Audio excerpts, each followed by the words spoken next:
Alamin muna natin ang pinakahuling update kaugnay sa Bagyong Hana. Tanungin natin ang weather specialist na si Rhea Torres.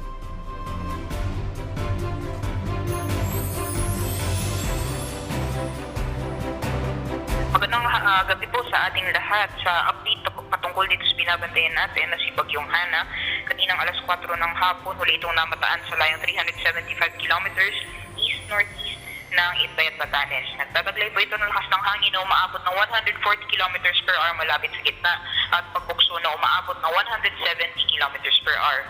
At sa kasalukuyan kumikilos sa direksyong west-northwestward sa bilis na 15 kilometers per hour. At sa ngayon po nakataas ang tropical cyclone wind signal number 1 sa lalawigan ng Batanes. Kaya naman po sa mga kababayan natin sa nasampit na lugar, asahan po natin yung malalakas mga pag-ulan as well as malalakas na hangin dulot ng epekto nitong si Bagyong Hana.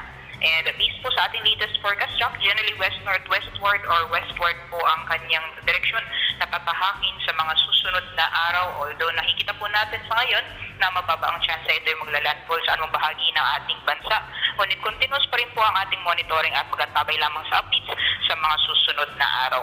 At nakikita po natin possible po na lumabas ito ng ating Philippine Area of Responsibility by month sa araw ng Lunes. Samantalang patuloy pa rin umiiral ang hanging habagat sa malaking bahagi po ng ating bansa na nagdadala ng maulan na panahon, lalong-lalo na sa kanlurang bahagi ng Luzon as well as some parts ng Visayas area. Asahan pa rin po yung malakas mga pag-ulan sa Ilocos Region, Zambales, Bataan at sa Occidental Mindoro. Meanwhile, for Metro Manila at sa malaking bahagi ng Luzon area, magpapatuloy pa rin yung maulan na panahon, dulot pa rin na epekto ng enhanced southwest monsoon o hanging habagat. For most parts ng Visayas, pati na rin sa Mindanao, asahan din po natin yung generally fair weather conditions. Although may mga chance pa rin tayo ng mga isolated mga pag-ulan, usually sa hapon o sa gabi.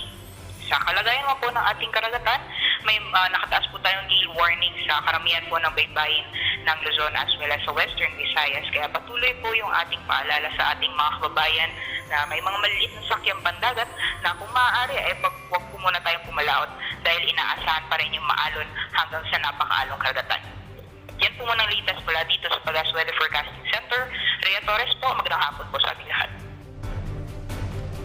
Maraming salamat, Pag-asa Weather Specialist Rhea Torres.